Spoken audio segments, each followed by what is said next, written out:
Yo, YouTube, it's your boy mless. I'm back again with some more Fate on the channel. Today, we've got a video called Recap of Fate Stay Night. So I'm assuming, I know Fate Stay Night is like the original series or one of the first series to be animated, but apparently it was like badly adapted. And so, yeah, I've been just suggested to watch this just so I can get a little feel of what it actually was about before we jump into Unlimited Blade Work. So yeah, man, we're gonna watch this video and yeah, hopefully we can get some interesting, good information about what this series was and what it's about, you know? So without further ado, let's jump in. Let's get it. Let's go. Released by Tight Moon in the year 2004 on the PC, Fate Stay Night would be an adult visual novel that would spark a large and popular franchise. Written and directed by Kanoko Nasu, the game would be one of the longest scripts ever written in the history of games, in terms of word count, putting it on par with the Bible. Its popularity would also spin off several other games of various styles, animes, manga, and merchandising. So, chat, for characters, the game is mainly told through the perspective of Shirou Emiya, and centralizes around his involvement in a magical battle royale to the death. The story is actually split up into three very distinct paths, depending on which of the three female protagonists the player chooses to involve themselves with. The gameplay, as a visual novel, the engagement is the visual novels are games. Wait, are they? Oh, so is it like an interactive thing where you choose like certain like decisions that the main character makes? Is that, because in my head visual novels was just like what you showed me, Ivan, like on YouTube. You choose decisions, yeah. Oh, okay. Reading level, and occasionally a decision point will be reached where one option is the correct route and the rest are routes that typically lead to death. Keep in mind, while there are multiple endings and nuances to each path, I will be covering the seeing some familiar characters. This video will cover the Fate route, but please watch the other two paths linked at the end of this video. The story only gets larger from here, so let's cut it down to size with the recapitation. As the game begins in the city of Fate, we see a young Rin Tohsaka say goodbye to her father as he goes off to war. However, this is no conventional war, but rather a secret battle between 7 mages for the coveted wish-granting Holy Grail relic, aptly called the Holy Grail War. So serious is the battle between them that battles are usually to the death until there's only one mage left, and unfortunately, Rin's father dies in this 4th Holy Grail War, which is normally every 60 years, but somehow the 5th war is beginning early after only 10 years. Older, Rin is now living on her own, the last of her long magical bloodline, though like other magic users, she must keep her abilities secret in this modern world that doesn't recognize magi. Her family specializes in jewel magi. Is that how they say it? I was putting it magi into jewels for utilization later. Magi. For instance, her heirloom necklace I be pronouncing things so wrong, has an immense bro. amount of magical energy stored within it.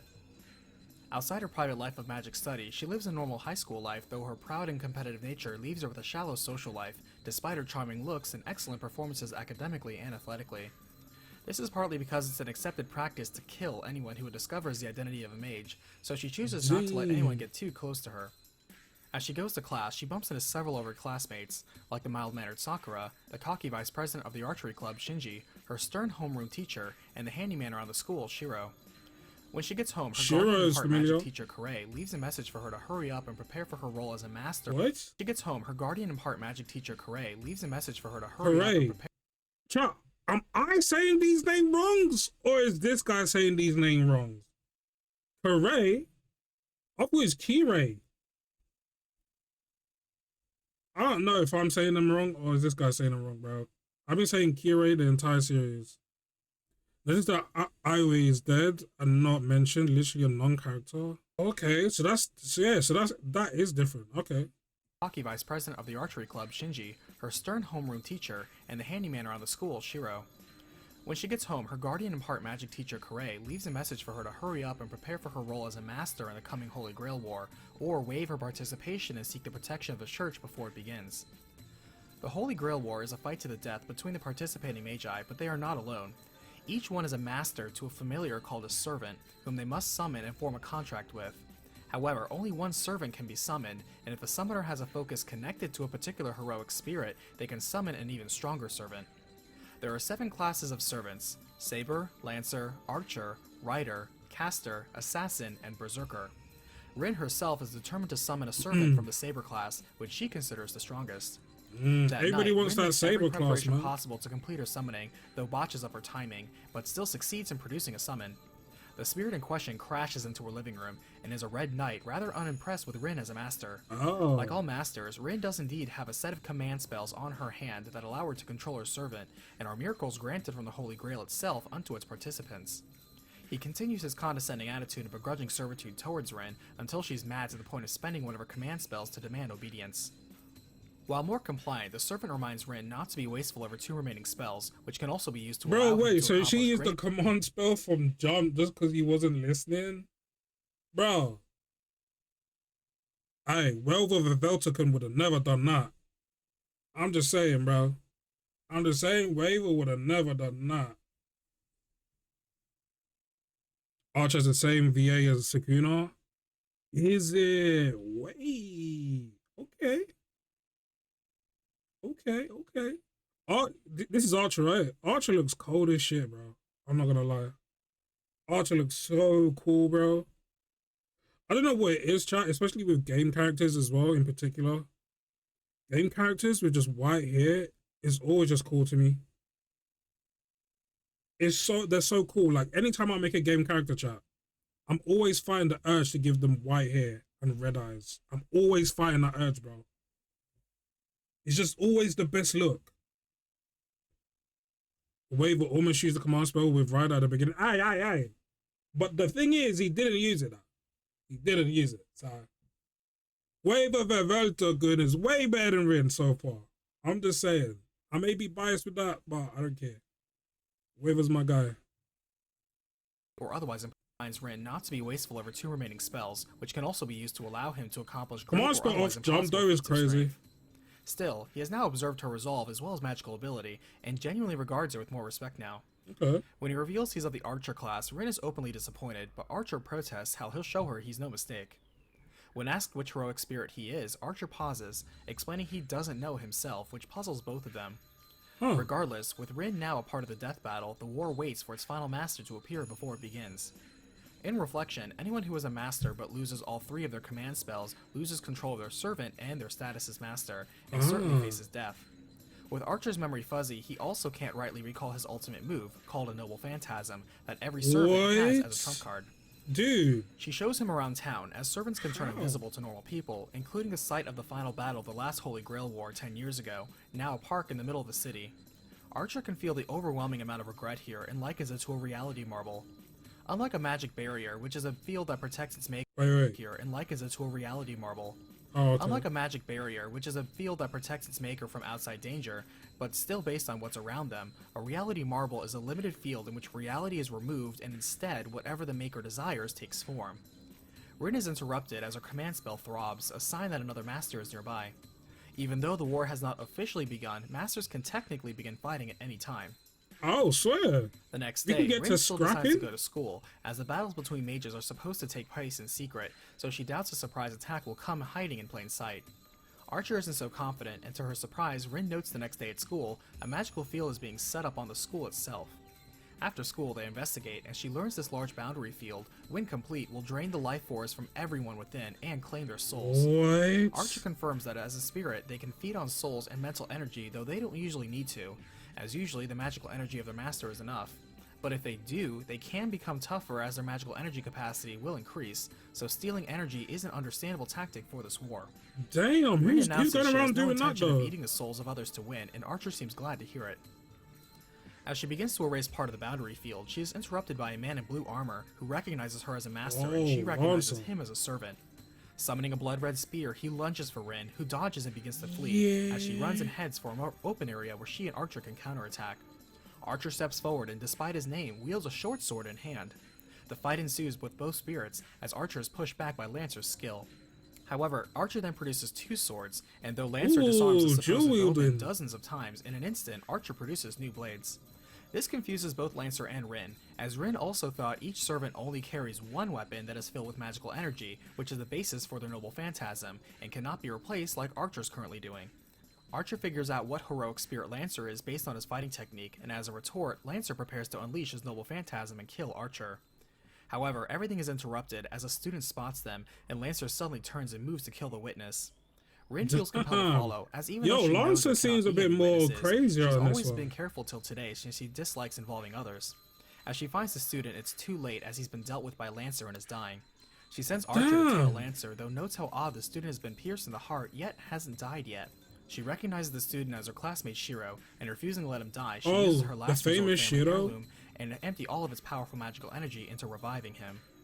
Returning home, Rin reflects how Lancer revealing his noble phantasm would also reveal his heroic name, which would have helped them, as knowing the true name of any hero lets you know their weapon, abilities, and weaknesses, and thus why each servant hides their identity with their class name until they reveal and use their noble phantasm.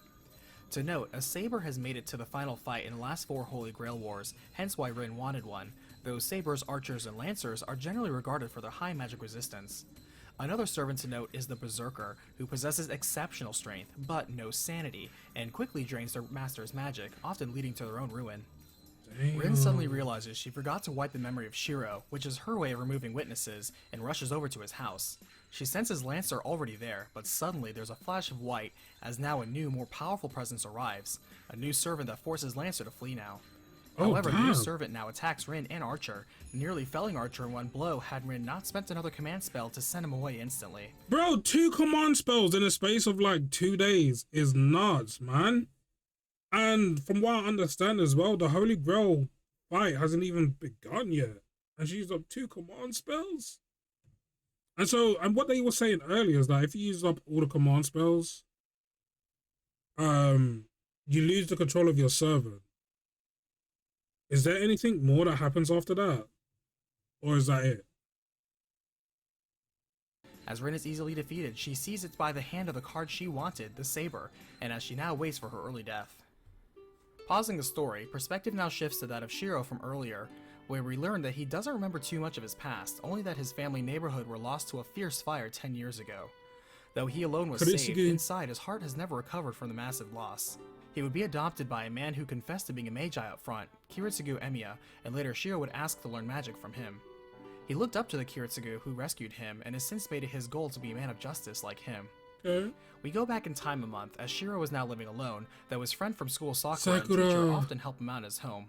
Shirou himself enjoys fixing things, helping others, and is better at archery than even the school captain, though his skill with magic is worse than amateur. He has a secret attraction to Sakura, who is also sister to his classmate Shinji. In truth, Sakura seems a bit more normal in this though. As in, I mean, I'm just judging off the picture they showed us. It looks a bit more like as if like the trauma never happened, Loki, or she's just hiding it really well. She went through a lot, bro. She went through a lot. It looks like she's either overcome that or she's hiding it really well. Then again, I don't know if Fate Zero is a direct prequel to this particular series. Do you know what I'm saying? So I don't know if what happens in Fate Zero is directly related to, you know, these characters in Fate Stay Night. You know? So to note with Saber's character writing, she had no hesitation to attempt to attack Rin and Archer. Okay. Compared to Zero, where chivalry was a big thing for her. So wait, is Saber still the same character? Like as in, is she still like Arthur? Same character, different writer. Oh, okay, cool. This is how she's meant to be written. Okay, so all the chivalry BS. Honestly, I get the chivalry stuff, chat, but it doesn't really resonate with me, honestly. Like the whole, honor, chivalry is so important and it takes priority over everything. I don't like that concept. I really don't.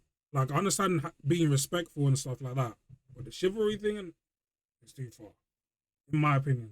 So to hear that she is written a little bit like different, where she doesn't have as much chivalry and stuff like that, yeah.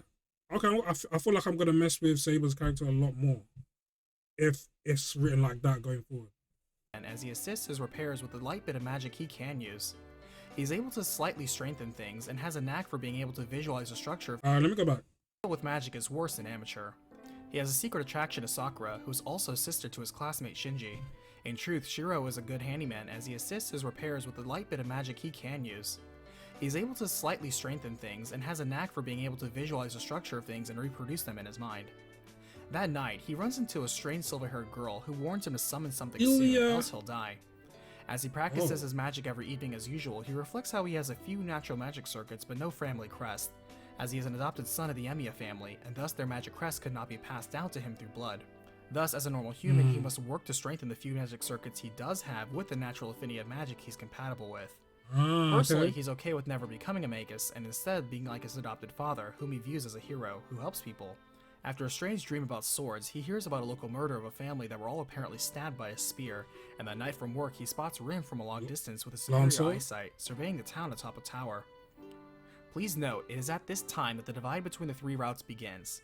If you would like to continue to the Unlimited Blade Works route with Rin, or Heaven's Feel route with Sakura, please select the appropriate video from the description below. Whoa, Chad, this is kind of crazy. So we follow Rin's route in Unlimited Blade Works, and then Sakura's route in Heaven's Feel. So Heaven's Feel is literally the same thing, but just from Sakura's point of view, or Sakura's like decisions. Oh. Theories have wildly different events due to consequences of your choices early on. Oh, I see. Okay, bet. For the Fate route with Saber. The following day, Shirou senses something strange around the school, but stays late to help with a task. That night, he hears a sound and goes to investigate, only to witness Archer and Lancer dueling. Bro, they're going at it again. Lancer's noble phantasm, and Shirou finds himself running for his life to no avail, as Lancer catches up to him in the halls of the school and stabs him cleanly through the heart. Bro. Strangely, he doesn't die instantly, and instead, a few moments later, Rin finds him, resuscitates him, and leaves. When he wakes, he's... That's interesting. That's interesting. That about Shirou is interesting because when I heard that he got stabbed through the heart, but he doesn't really die. When I hear that, for some reason, I'm drawn to the fact that Kirei, after what happens in Fate Zero, is no longer really alive because he doesn't have a heart anymore, I think they mentioned. So, yeah.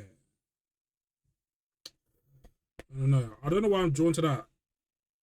But, I don't know. I don't know why I'm trying to figure out a connection between those two, but I don't know.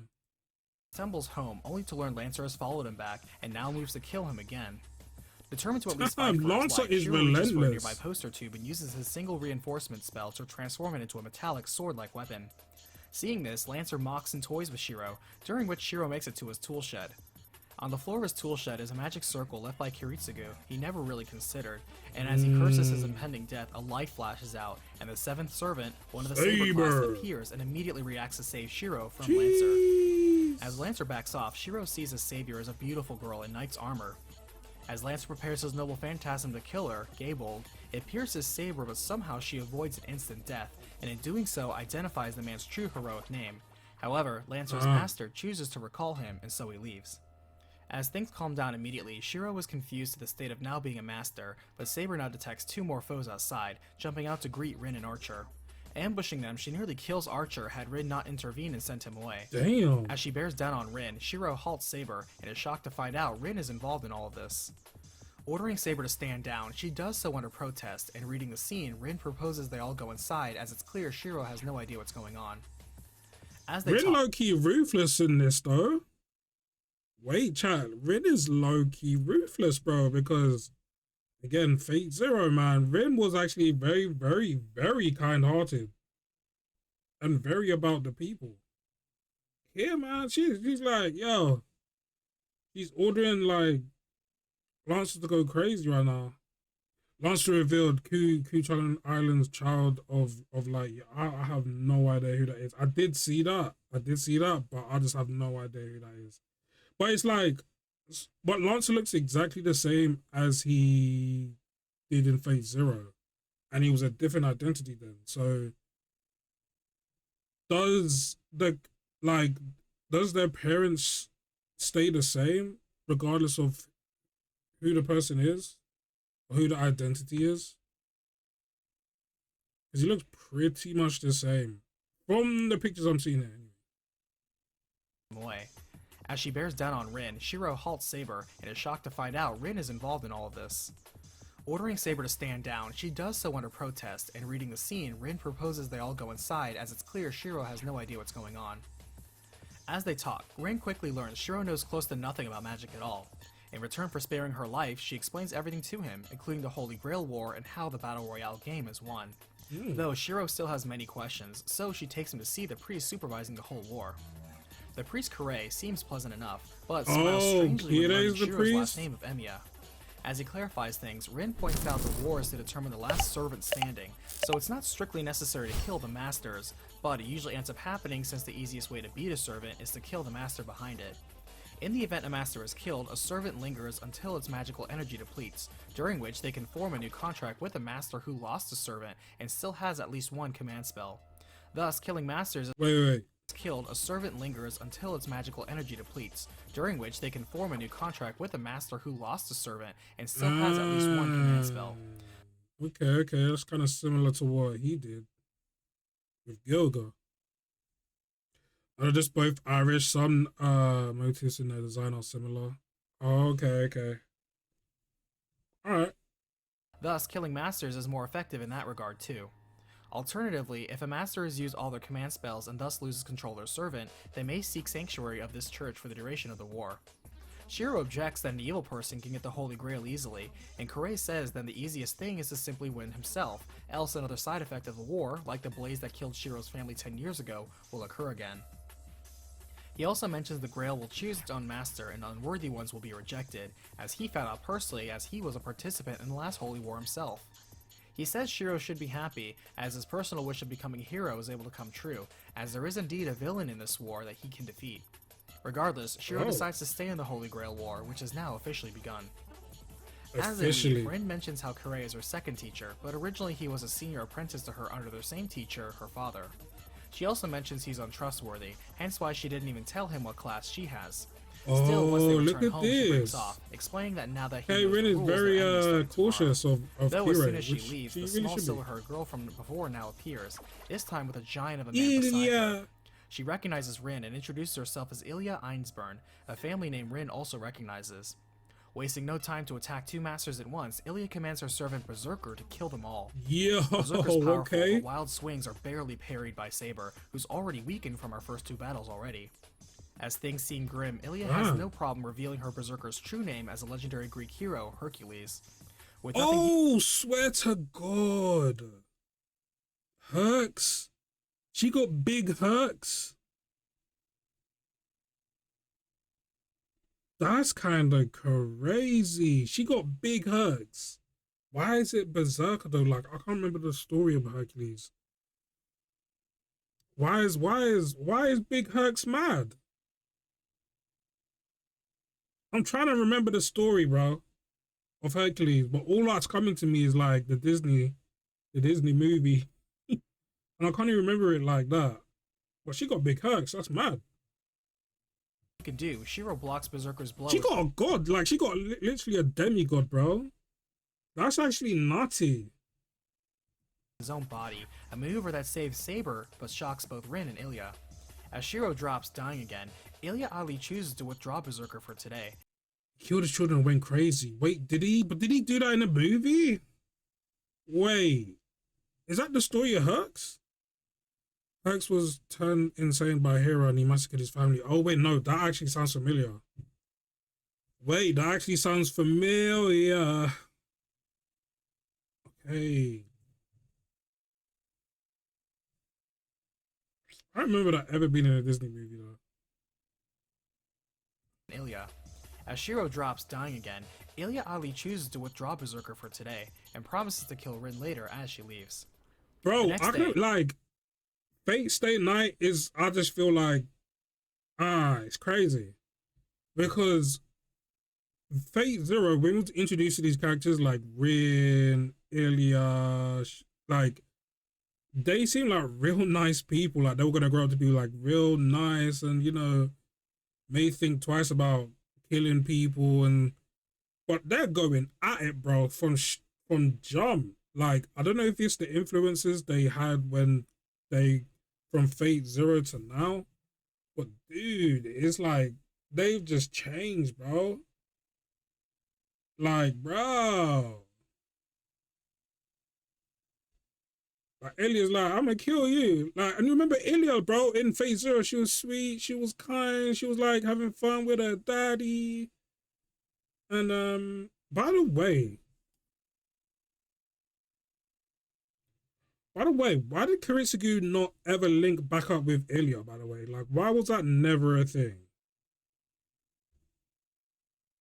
Like, did he just not want to? Like, I don't get... I don't know.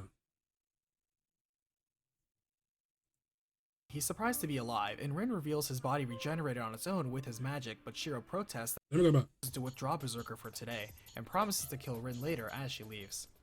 The next day, he's surprised to be alive, and Rin reveals his body regenerated on its own with his magic, but Shirou protests that he doesn't know any healing magic. Oh. Rin then proposes that since her archer is still healing and Shirou is a weak master for Saber, they should form an alliance until they defeat Berserker, and in return for the protection, she will teach him more about magic.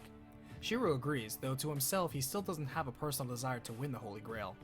After Rin leaves, he suddenly recalls the wounded Saber, and when he hurries to find her, he finds her instead back to normal, wearing normal clothes. He's immediately smitten, but focuses on getting to know her first. He's also glad she refuses to harm innocents to gain an edge. She also asks her real name, but she politely refuses, explaining that if he knew, because he's so weak, anyone can use magic to pull the information from him. He agrees, and now notices... Doesn't mention it, but Zekan is Shirou's English teacher and legal guardian of Kiritsugu passed away.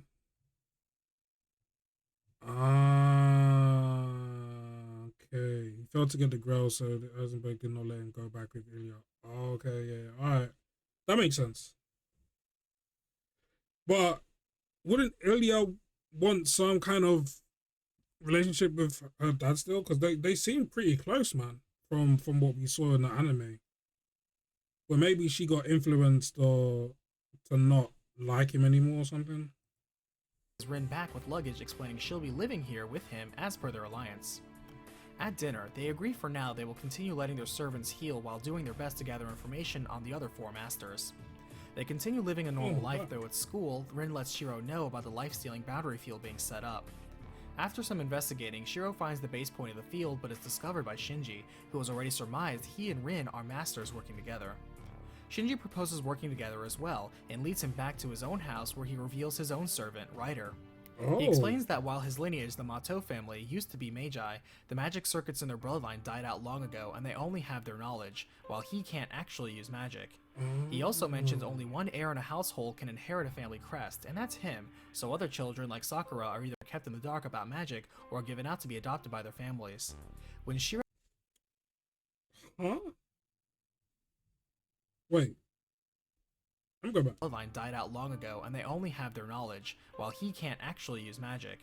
He also mentions only one heir in a household can inherit a family crest, and that's him, so other children like Sakura are either kept in the dark about magic or given out to be adopted by their families. I'm confused. Because literally Sakura was lined up to be a part of the Holy Grail War from early, which is the whole reason Karia went on this flipping rescue hunt to try and save her. So how? And then Shinji then is just a random, I guess, ancestor of the Matu family. Find out in Heaven's Field. Okay. Alright. Yeah, maybe I shouldn't be trying to piece things together, like, because this is going to be, like, wildly different to, you know. When Shirou asks if he knows of the magic barrier, Shinji says that's not his doing, but yet another master or servant present at their school. Shirou declines a cooperation agreement between them, and Shinji takes it surprisingly well, and even drops that there is a master at Ryudo Temple nearby, where there's a witch collecting souls. At home, Shirou reveals all this to Saber and Rin, mentioning he doesn't immediately believe Shinji's claim of not setting up the boundary field around the school. Also, without enough information, he doesn't want to risk attacking the Temple Master. Saber disagrees on so much inaction, and that night puts on her armor to deal with the Temple Master herself. She is stopped when she encounters an unexpected samurai guarding a temple, who shocks her by fully introducing himself as the assassin servant Sasaki Kojiro. They waste no time clashing.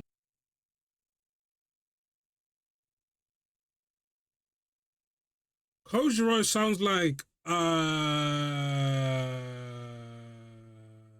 my boy from Vagabond. Or am I tripping? Am I tripping, chat? Or my homies hate Shinji? Yeah, he seems like the snidey type already. It's the same guy from Vagabond, bro. Yeah, that's my nigga right there, yo.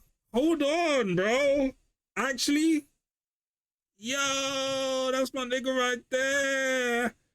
In Vagabond, no, he was deaf, right? So I don't know if he's deaf in this as well. Yo, wait, okay. This is cold right here, chat. This is cold.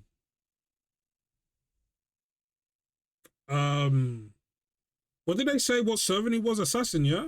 He's an assassin class though? Huh. Self. She is stopped when she encounters an unexpected samurai guarding a temple who shocks her by fully introducing himself as the assassin's servant Sasaki Kojiro. They waste no time clashing blades in fierce combat, as elsewhere Shirou notes Saber's disappearance and thinks she left the temple herself. Why did... Now that I'm just thinking about it, that was... Why did you do that? Yeah, hi, my name is... I'm part of the assassin servant thingy bob class, and my name is Sasaki Kojiro.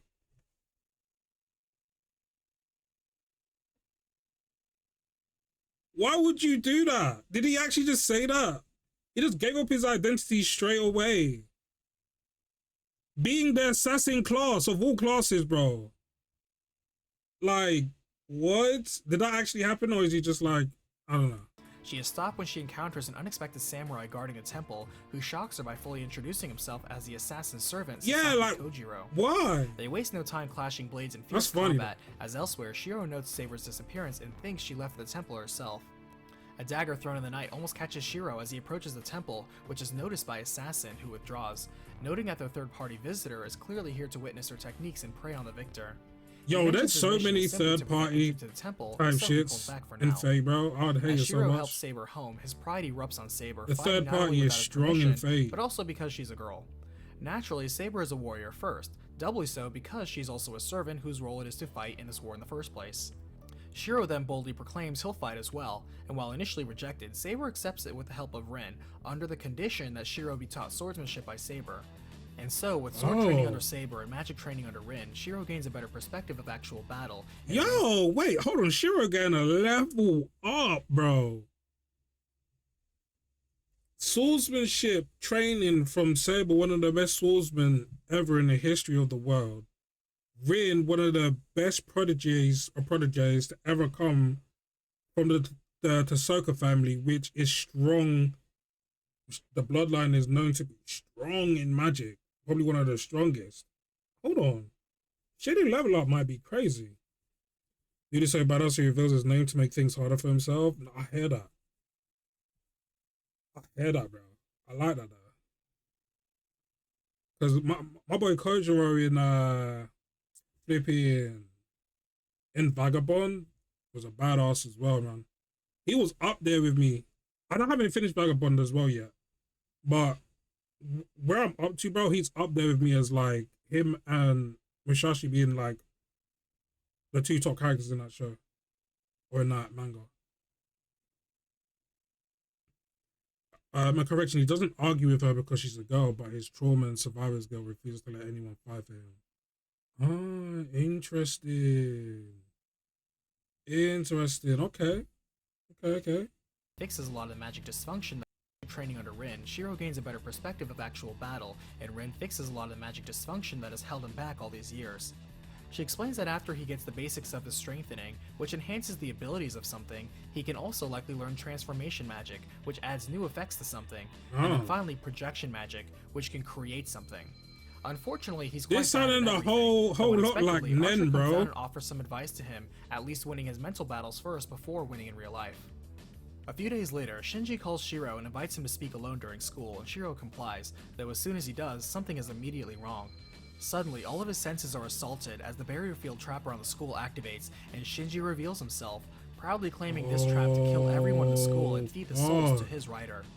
Enraged, Shirou attacks Shinji personally, but Ryder intervenes now, kicking him out the third-floor window. As he miraculously survives the fall, Shirou thinks quickly and spends one of his 3 command spells to instantly summon Saber here, who was miraculously teleported here. Hella clutch. He sicks Saber on Ryder, while he opts to confront Shinji himself.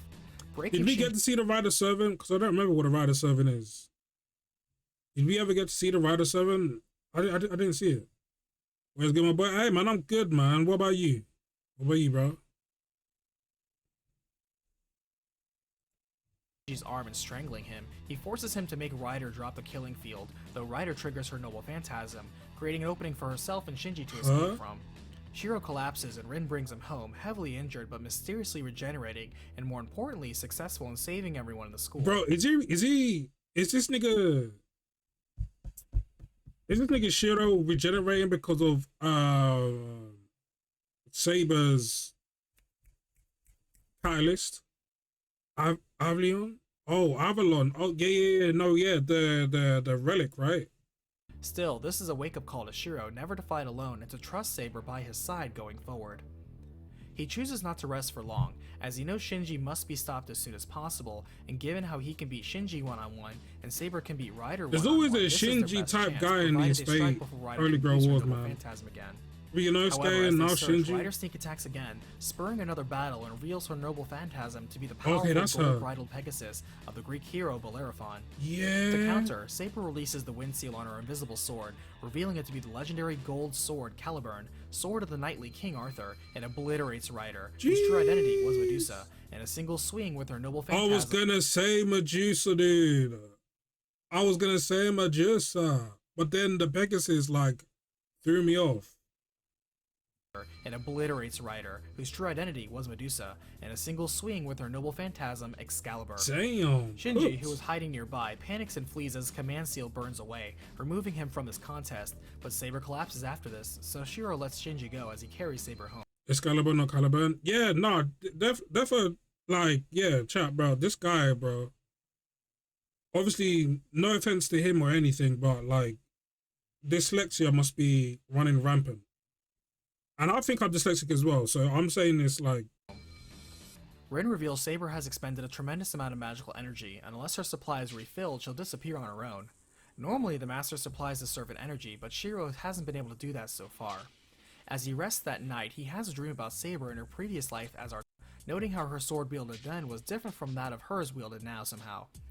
As he steps out to think on how to restore energy to Saber, he passes by Archer, who says he's finished his recovery, and later when he's alone, Shirou's kidnapped by Ilya, who's been observing and knows Saber is weakened now. Binding him and taking him to a castle outside of town, Ilya reveals she's taken a strong liking to Shirou, and won't kill him like the other masters, provided he devote himself to her. Wait, look! Shirou refuses, even when she admits she killed Shinji, after he fled from losing to Shirou. There's something about Idi and Ilya where they just can't move themselves away from anything to do with Kiritsugu, bro. Idi on Kiritsugu's cock. Now we got Ilya on flipping Shirou's, who was basically Kiritsugu's son. Bro, what's going on with that Eisenburn bloodline, bro? Always fated to the Emiya bloodline, dude. What's going on, bro? She leaves now to go kill Rin and Saber and leaves Shirou alone. Shirou manages to break his bonds and is about to escape when Saber, Archer, and Rin come in to rescue him, having waited for Ilya and Berserker to leave and following Saber's link to Shirou. However, they're shocked when Ilya is actually still there waiting for them, only having pretended to leave. Rin quietly asks Archer to hold Berserker off until they can escape, and then escape himself, and a confident Archer believes he can do even more than that despite how one-sided the fight looks. As they escape, they stop in a hidden ruin Archer uncovered earlier and wait inside for him. However, after an hour, Rin suddenly feels a bit of pain on her command seal, confirming that despite her orders and his confidence, Archer has been killed by Berserker. She now figures that it will be a matter of time before Ilya and Berserker catch them now, so it's important they not only fix Saber, but also defeat Berserker tonight. She mentions there is one method they can use to restore Saber's magic energy, since Shirou cannot naturally share his spiritually, and that is for Shirou to physically give her magical energy through sex. As Rin assists them in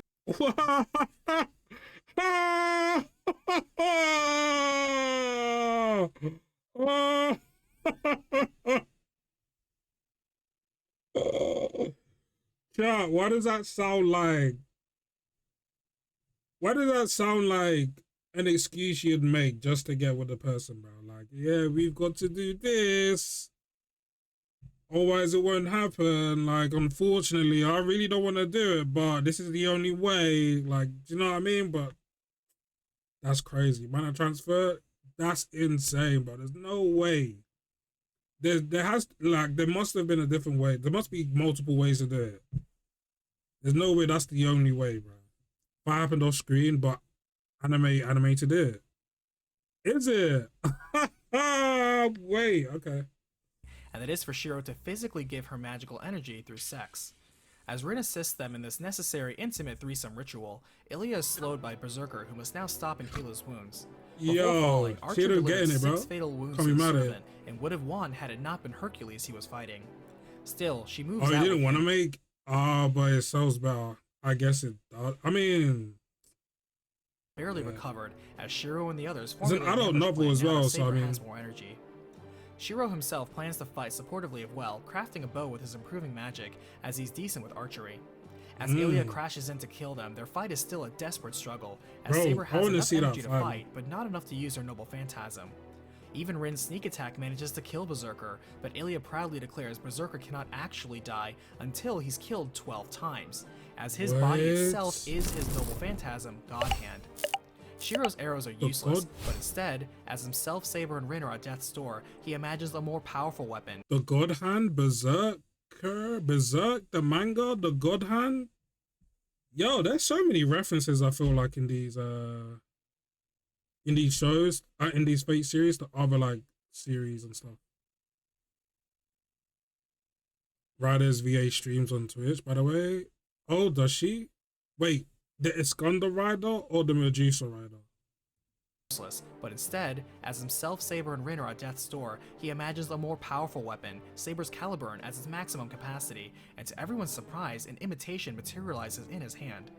However, even though it's fake, it's still powerful enough to cleanly slice off one of Berserker's arms before dissolving into nothingness. Wielding his new skill of projection, he forges an even stronger version of Caliburn, and alongside Saber, their combined power strikes through Berserker with a blow so powerful it kills him 7 times over. Slumping down, Berserker's sanity comes back long enough for him to recognize the strength of the pair, as he dissolves away forever. Stunned, Ilya cannot believe Shirou and Saber might be the ultimate duo, as they all escape the forest together. The next morning, Rin reminds them that all they have to worry about now is Caster, Lancer, and Assassin, and after Berserker, they shouldn't be too hard, though she and Saber both Medusa's rider, Bailey too. Damn, link me to Twitch. As time passes and Shirou continues his training, everyone begins to slowly accept Ilya more as she too grows fond of Shirou and wants him to win. Rin also notes Shirou's stunt of projection magic should have blown out multiple nerves, and is troubled on how strong and alien his regenerative abilities are. She also notes that she can't help him with his projection magic since she doesn't know it, and it's frankly unheard of to be able to reproduce. Yeah, Chad, what is up with Shirou, bro? I mentioned it in my Fate Zero reaction. I think I did. I might have. Where could Shirou have been like something created from the Holy Grail?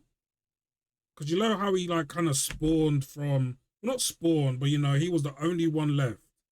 Like, could that be something to do with the Holy Grail and how Iri was cursing Karitsugu before the shits happened? And so, like, could he be a result of that curse and, like, was left there by the Holy Grail as the only survivor, but the Holy Grail done something to him?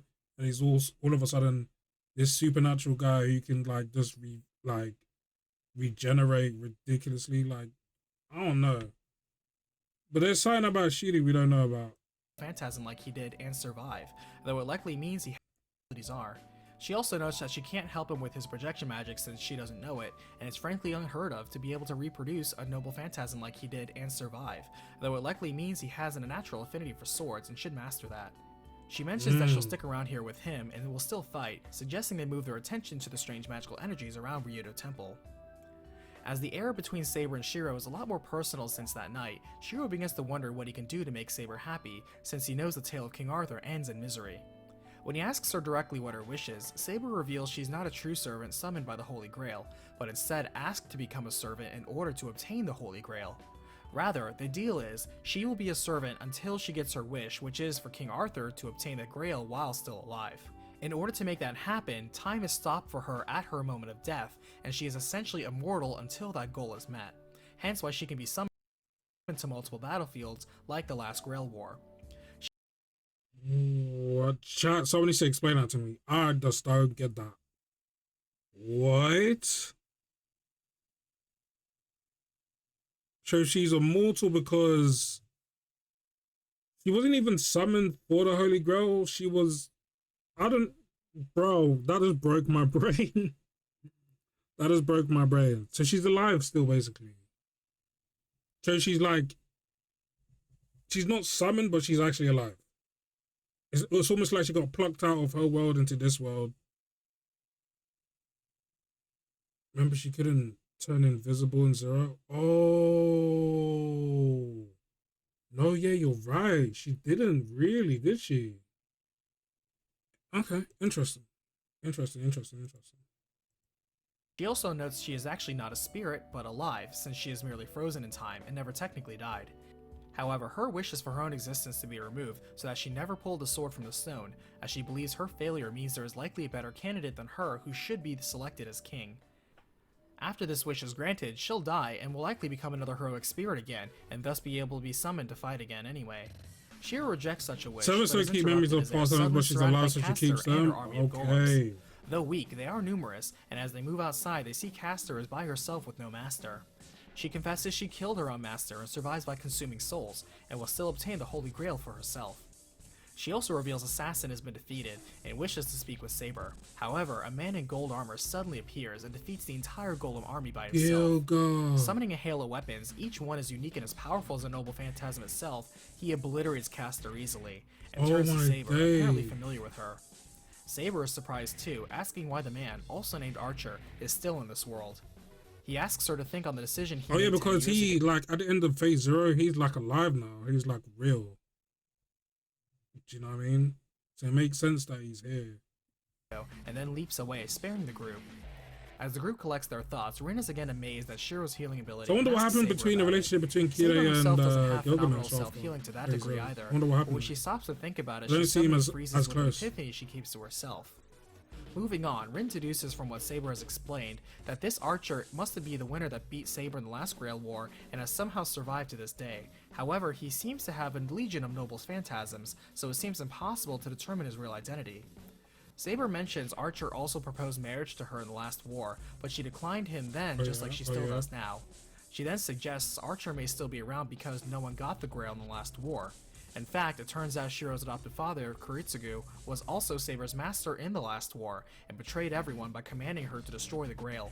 In fact, Shirou's father was a stone-cold killer, caring little about anyone but his own objectives, much to the contrast of Shirou's own memories. Still, even though she destroyed the Holy Grail, it must still be around because there's still a war with servants present. After everyone goes to sleep, Shirou thinks to speak to the other person he knows of who fought in the last war, Kirei the priest, and heads back to the church. After talking, Shirou learns that there is a way to save Saber from herself and her fate as a servant, and that is by gaining a second life from drinking the water of the Holy Grail. He says that there is a Holy Grail, as it's only a vessel, and if it ever goes away, then the preparer will prepare another one. He then explains the original Holy Grail exists in Utopia, and it's not a cup that received the blood of God. Long ago, three magic families, Ainsberg, Mikiri, and Tohsaka, spent generations researching how to reproduce it, and succeeded in doing so 200 years ago. And that was the first Holy Grail War, which is a ritual to summon the real Holy Grail to the artificial one.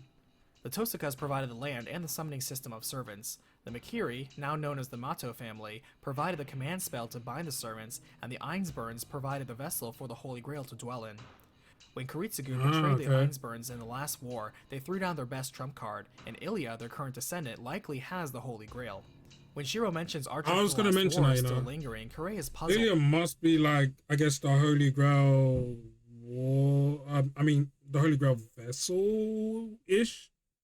Although she's not really an homunculus. She was born from one, but like, do you know what I mean? She was having those like visions, right, towards the end of Phase 0, about how she's had like 7 like lumps in her stomach or something like that. It's a lot, bro. A lot's happening, bro. And especially like hearing it in this form and not seeing it like animated, bro, it's kind of hard to like soak in the information when it's being given to you as fast as like this video is giving it. But yeah, okay, I think I'm following as much as I can anyway. And tells him he will investigate that on his own. As he leaves, Shirou admits to himself he likes Saber too much and firmly decides to take her on a date the next day. He indeed convinces her to go out with him, and while Shirou tries to make her a little happy and persuade her to stay, Saber still doesn't budge from her self-sacrificial mission.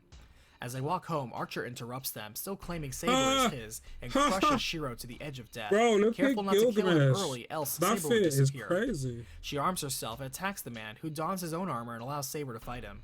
Shirou can see Saber is much better at swordplay than Archer. However, the man then calls on his noble phantasm, Gate of Babylon, cheater. and like before, a countless number of legendary weapons pour forth at his disposal. Shirou thinks about how one man can have all the legendary weapons in his lifetime, but then an idea sparks.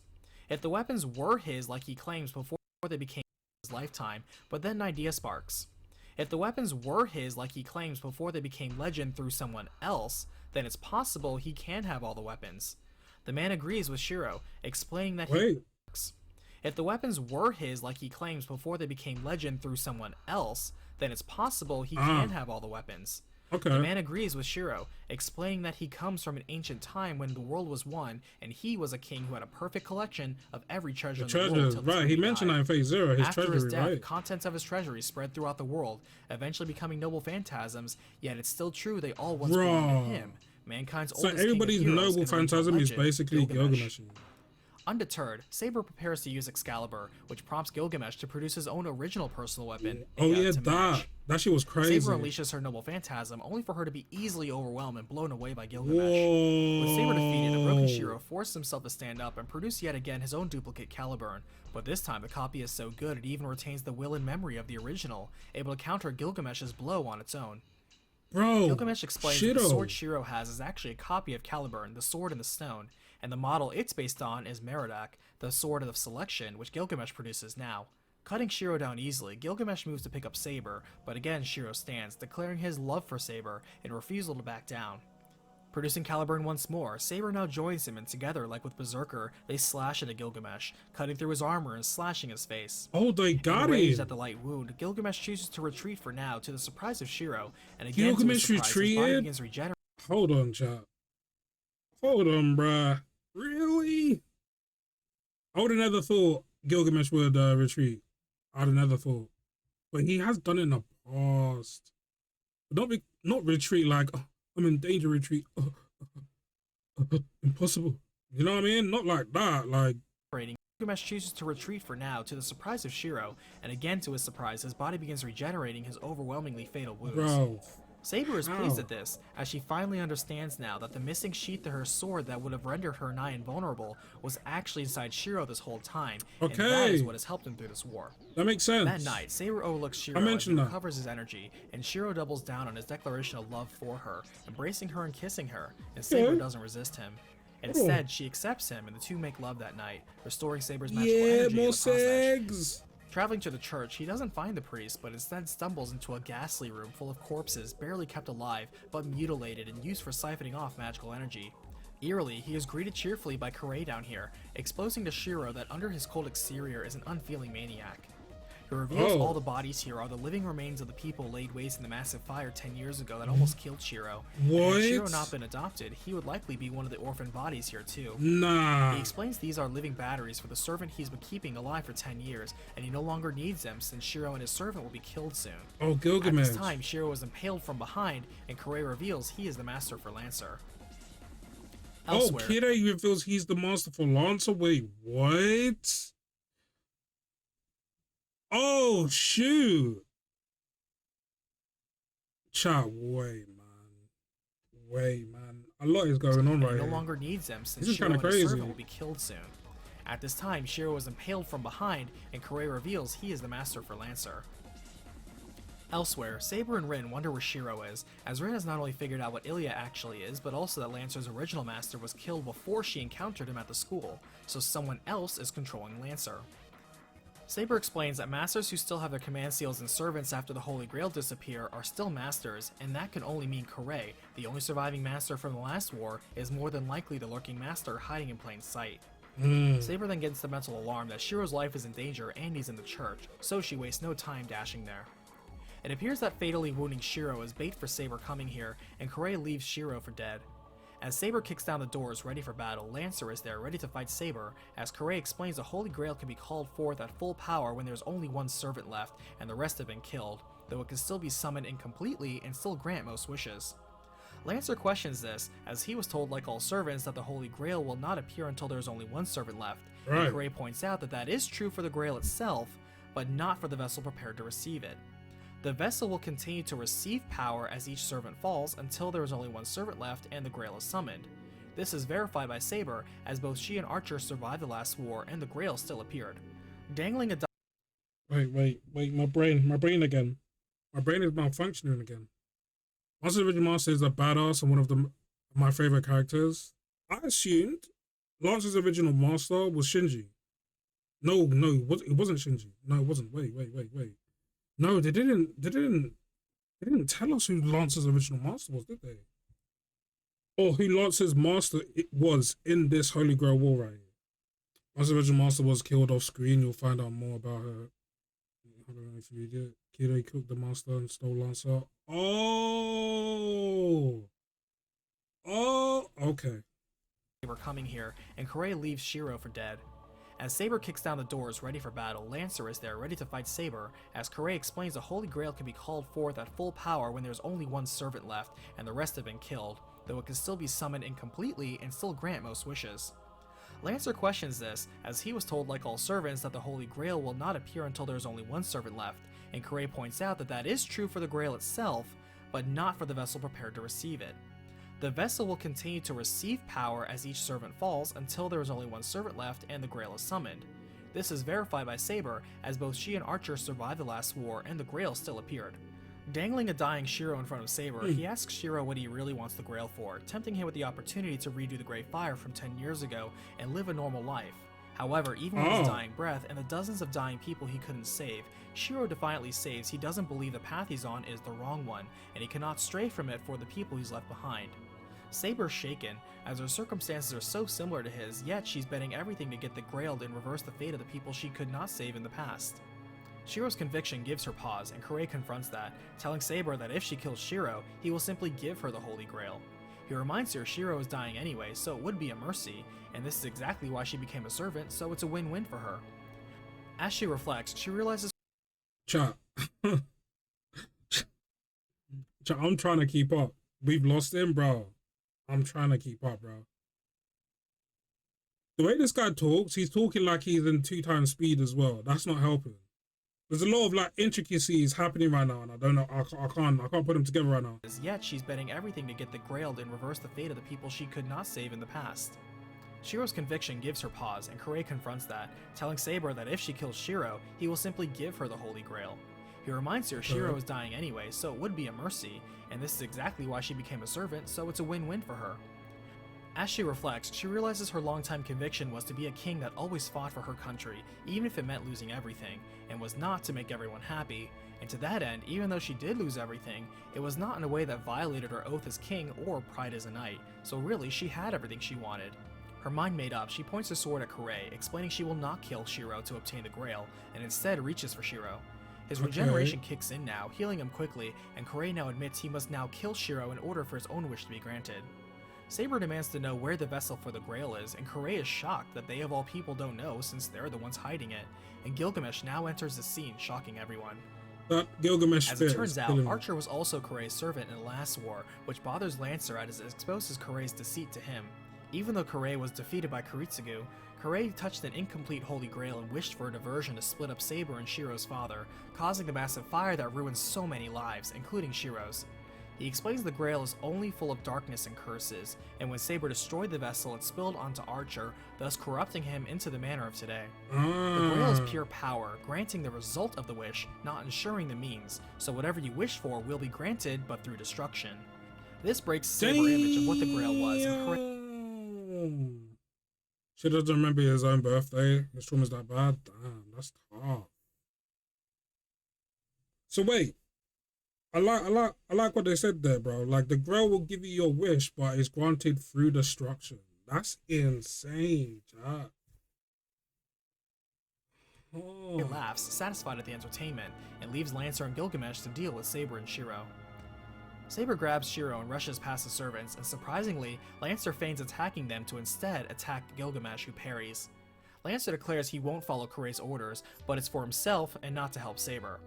Gilgamesh turns to deal with Lancer's betrayal as they both let Saber go, explaining he was going to kill Lancer anyway, as only one more servant needs to die there's a for the bad Grail to ending where appear, Saber and he kills wasn't going to kill Shirou. Saber. What happens if you don't? Outside, Saber restores magical energy to the sheath in Shirou's body, So you explaining basically he'll can now have sex heal up with in a her, few bro. hours, and reveals the missing sheath to the See sword it. Excalibur is actually within Shirou now. Otherwise, she don't give a While crap. its disappearance is why King Arthur died, it's also why Shirou has miraculously survived this whole time. Possessing this relic is also why Saber was summoned specifically to Shirou, and it was likely a gift from Kiritsugu, who used it to summon Saber in the last war. As a reminder, Rin's injection of magical power is also how the sheath activated and saved him from Lancer initially too. Now with the enemy clear before them, Shirou announces his intention to destroy the Holy Grail, and Saber agrees with him, now accepting that Kiritsugu didn't That's betray what her, I'm saying, as he chap. knew This she Holy didn't. Grail thing needs to be destroyed, bro. It's causing way too much bullshit. The Grail either. However, when they return home, they are horrified to find Rin crumpled over in blood, a victim of Kirei's sneak attack before they knew he was an enemy. Yo. She explains Kirei took Ilya, who was the vessel for the Holy Grail. Yeah. More importantly, her heart is, for as it turns out, Magi are people born with magic circuits, but Ilya was a human made from a magic circuit. Yeah. She also tells him Kirei would be heading to Ryudo Temple, as that's the best place to summon the Holy Grail.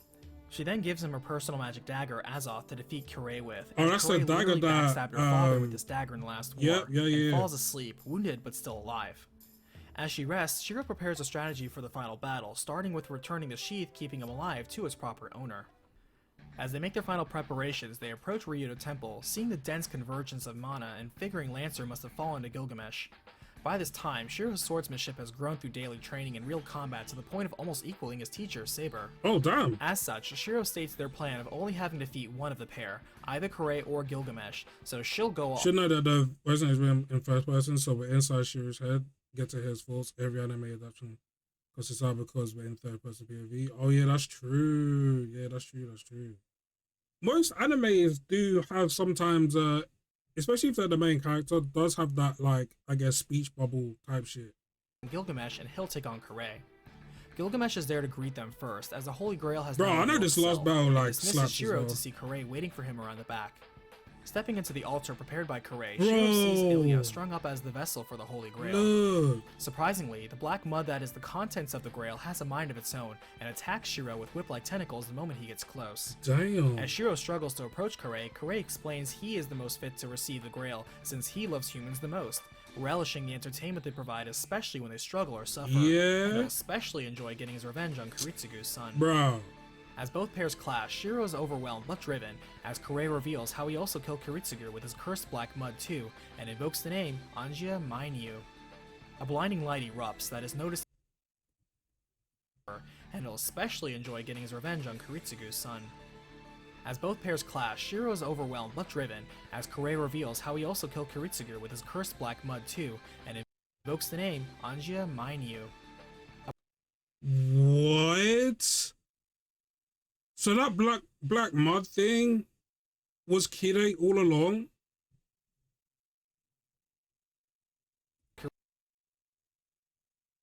Kiritsugu with his cursed black mud too, and invokes the name Anjia Mainyu.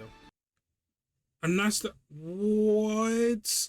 That's the name we seen in Fate Zero as well. I can't remember what they said about it in Fate Zero though. They did say something, but I can't A blinding remember light what it was. erupts that is noticed even by Saber, who is losing badly to Gilgamesh even with her sheath. Gilgamesh explains the light was a great curse from the Grail itself, and said to be able to curse everything in the world. With Saber totally beaten, he intends to marry her and keep her in this world by ingesting some of the black mud like he had, though Saber realizes, while indeed a little insane, the only reason Gilgamesh did not totally get overtaken by the black mud of the Grail is because of his enormous ego. However, as she refuses, Gilgamesh's killer instinct comes out and he chooses to end Saber with a blast from his noble phantasm. Saber then counters with her own Caliburn, and while Excalibur cannot beat Aya in a clash, Saber then pulls out her trump card, the Sheath Avalon, and uses its ultimate magic protection to reflect the blast of Aya back onto Gilgamesh, followed through with her own Excalibur, blowing away the Hero King and defeating him totally. Okay. Meanwhile, Kirei is impressed Shirou has the willpower to stay alive and sane in the Black Mud, and in defiance, Shirou projects a perfect copy of the sheath he's had in his body almost his whole life, his trump card. Avalon immediately repels the evil curses binding him, and in the moment Kirei is dumbfounded at this turnabout, Shirou dashes at him with the dagger from Rin and drives it into the false priest. Triggering Rin's stored magic within the Azoth blade, the weapon explodes within Kirei, defeating the master at the same time as Servant. That's crazy, being killed by that same dagger. Shirou and Saber are now the true victors of this holy grail war. Shirou frees Emiya, and he is approached by Saber, who informs him she'll destroy the grail now. But as a servant, she same dagger he used to kill my boy, not my boy, but that nigga, what's his name, Tokiomi, is the same dagger that's gonna end him right here. That's crazy. Ilya, and he is approached by Saber, who informs him she'll destroy the grail now, but as a servant she cannot do so until Shirou burns his last command spell to make her do so. Shirou loves her, and still knows that she needs to do this for herself so that she can end the contract with the grail and die as a king, not as a servant. Giving the order, Saber destroys the holy grail in one fell swing, clearing away the malicious relic completely. As they watch the sunrise together, she turns to Shirou and confesses how she also loves him too, right before she disappears in the next instant. As 2 months pass and life returns to normal for Shirou, Ilya has now joined his normal house routine as she competes with Sakura for Shirou's favor. He still goes to school alongside Rin, who notes how oddly composed Shirou is for losing his love Saber. She then realizes he's come to peace with his heart, and for herself is happy with that. Moving forward to the new day, Shirou looks ahead, not soon to forget his memory of Saber. Elsewhere, King Arthur is victorious in the tragic retaking of the country that destroyed him. Wounded and dying, she asks her knight Bedivere to take her sword and return it to the Lady of the Lake, as her adventures so far still sit with her like a dream. Satisfied and without regret, Arturia, King of Knights, dies a legend to be spoken of in ages to come. Fate Stay Night has enjoyed the success of selling over 250,000 copies worldwide. This recapitation was chosen by Sovereign. Thanks a lot for supporting the show as a patron, though sorry I couldn't get to all of the routes in one video. If you would like to support the show yourself, please follow the Patreon link in the description below. Thanks for watching, and I'll see you on the next battlefield. Yo, that's like a crazy story, let's be real. My boy Tokiomi, best Fate character and best dad. I don't know about best Fate character or best dad. I don't know about that, my boy. Gave up Sakura. I don't think I can ever forgive him for giving up Sakura like that, bro. But it's funny how the blade or the dagger that he gave to Kirei is the same dagger that was used to actually kill Kirei, given that Kirei killed him. And that given that Kiritsugu's son was the person that actually ended up killing Kirei. Those little elements are so crazy. Those connections and those elements with that dagger and how it's been used, how it was gifted, is crazy, bro. That's actually insane. Divine justice for real, bro. Hey, some people may call it, or some people may call what happened to Kirei fate. You know what I mean? So it makes sense. That was cringy, and that's being edited out. Yeah. Either way, this is a cool ass story. So it makes me wonder what the other ones are saying. So there's Unlimited Blade Works and there's Heaven's Feel, right? We're jumping into both of those, right? From my understanding. So it's gonna be interesting to see like how different the events were and how those events are from the perspective of the person we're following. You get what I'm saying? So it's gonna be super interesting to see that, knowing what I know from here, even though it was quite hard to keep up with. I'm not gonna lie, chat. As good as probably this recap is, I think this needs like 2 rewatches to really understand everything. But yeah, from what I understood, it was, yeah, you know what I mean? Yeah, okay, cool. This has got me hyped for Unlimited Blade Works and Heaven's Fields for sure, man.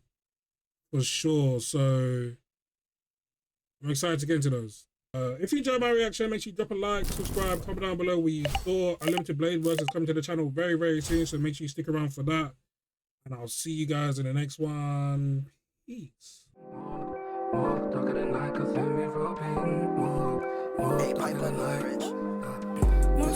Psycho.